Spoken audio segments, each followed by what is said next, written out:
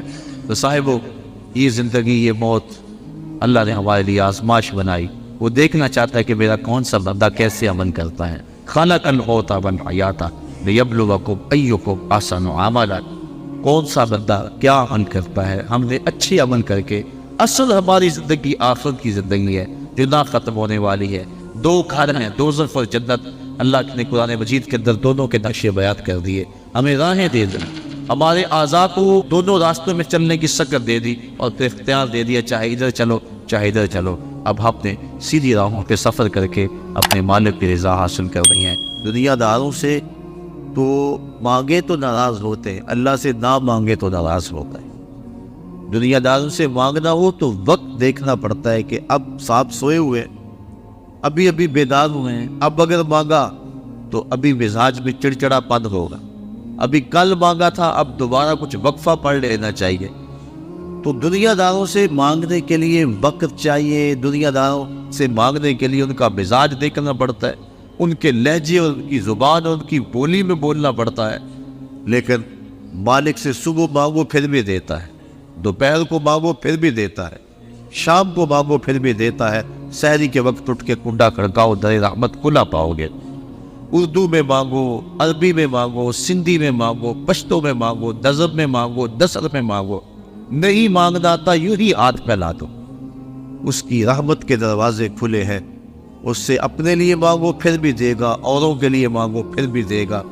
مانگا ہے پھر دوبارہ مانگنے کھڑے ہو جاؤ، پھر عطا کرے گا۔ تو مالک سے مانگتے رہنا ہی بندے کے لیے اعزاز و افتخار ہے، اور مالک کی شان یہ ہے کہ اس کے خزانوں میں کمی نہیں آتی۔ وہ دنیا کو نواز دے، اس کے خزانوں میں کوئی کمی نہیں۔ اس لیے کہا کہ مجھ سے مانگو میں تمہارے سوال کو پورا کروں گا، تم مجھ سے دعا مانگو میں اس کو قبول کروں گا۔ تو آج کے اس اجتماع کا پہلا مقصد دعائے مغفرت ہے۔ ہم مرحوم کے لیے دعا مانگنے کے لیے جمع ہیں کہ اللہ انہیں کروٹ کروٹ جنت کی بہاریں عطا فرمائے۔ دوسرا مقصد پسماندگان سے اظہار تعزیت و محبت، کیونکہ اگر دعا ہی مقصد ہوتا تو دعا گھر بیٹھے بھی ہم مانگ سکتے تھے۔ اس موسم میں دور و نزدیک سے چل کر آپ اور میں یہاں پہنچے، صرف اگر دعا مقصد ہوتا تو ہم جہاں جہاں تھے وہاں ہی مانگ لیتے، لیکن مرنے والوں کے پسماندگان سے اظہار تعزیت کرنا، ان کے پاس آ کے دعا مانگنا، یہ حضور علیہ السلام کی سنت سے ثابت ہے۔ اللہ کے محبوب صلی اللہ علیہ وآلہ وسلم تشریف فرما تھے کہ ایک صحابی جن کا نام تھا باعث ابن مالک رضی اللہ تعالی عنہ، وہ حاضر ہوئے اور عرض کی طہرنی یا رسول اللہ صلی اللہ علیہ وسلم، حضور مجھے پاک کر دیجئے۔ آقا کریم صلی اللہ علیہ وآلہ وسلم نے فرمایا جاؤ اللہ سے معافی مانگو، اللہ تمہارے گناہ معاف کر دے۔ گئے معافی مانگ، توبہ کی، لیکن اضطراب ایسا تھا، کیفیت ایسی تھی، پھر پلٹ کے آگے پھر کہا طہرنی یا رسول اللہ، آقا مجھے پاک کر دیجئے۔ حضور نبی رحمت صلی اللہ علیہ وآلہ وسلم نے ارشاد فرمایا جاؤ اللہ سے معافی مانگو، وہ تمہارے گناہوں سے درگزر فرما لے۔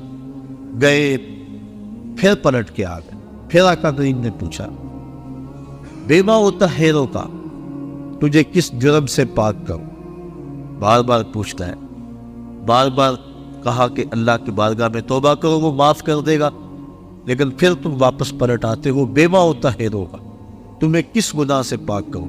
قال من الزنا، عرض کی حضور مجھ سے زنا سرزد ہو گیا ہے، اور اس کی جو سزا دنیا پر ہے وہ بڑی کڑی اور سخت ہے، وہ میں برداشت کر لوں گا، لیکن آخرت کی سزا میرے بس کا روگ نہیں۔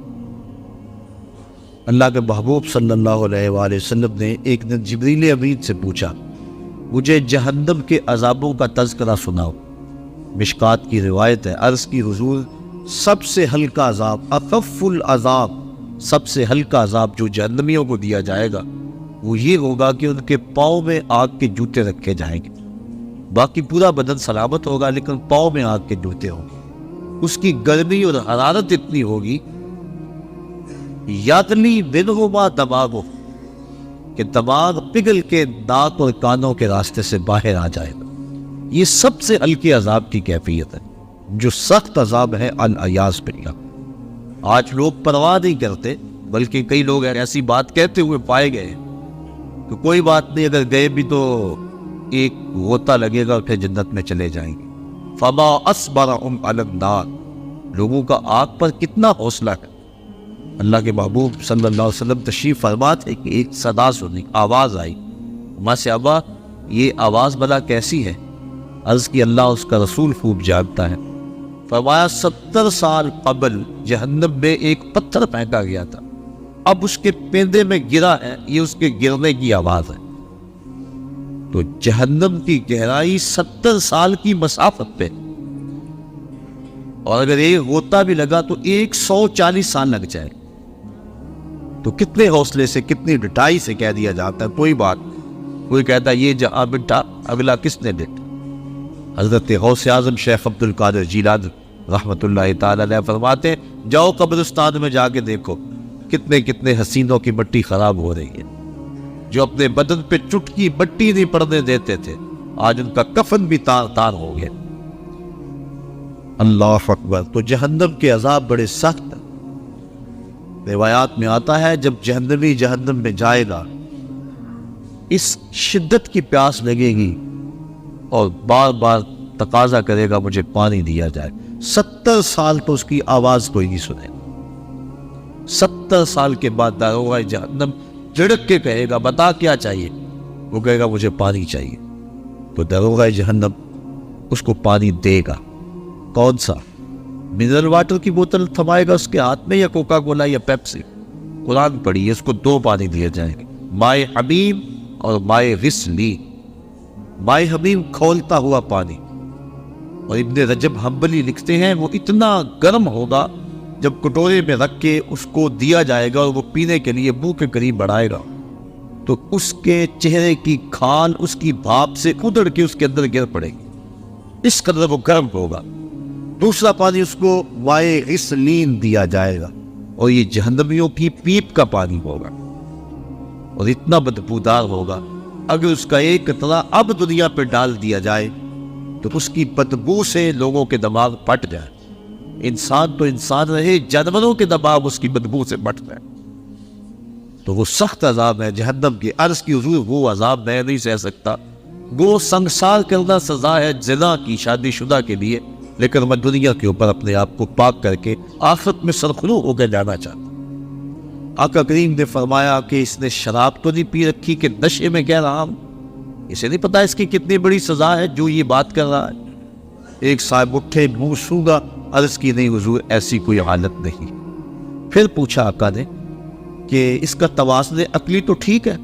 صحابہ نے عرض کی ہاں حضور صحیح الحواس ہے۔ اتنے میں وہ 4 مرتبہ بار بار اقرار کر چکے کہ حضور میں نے زنا کر لیا اور میں شادی شدہ۔ آقا کریم نے فرمایا باعث ابن مالک کو سنگسار کر دیا گیا، سنگسار کر دیا گیا۔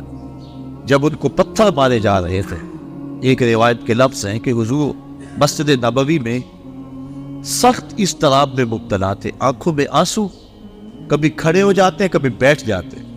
کسی نے پوچھا بندہ نواز خود ہی تو حکم دیا اور خود ہی رو رہے ہو؟ کہا وہ میرا عدل تھا، یہ میری محبت۔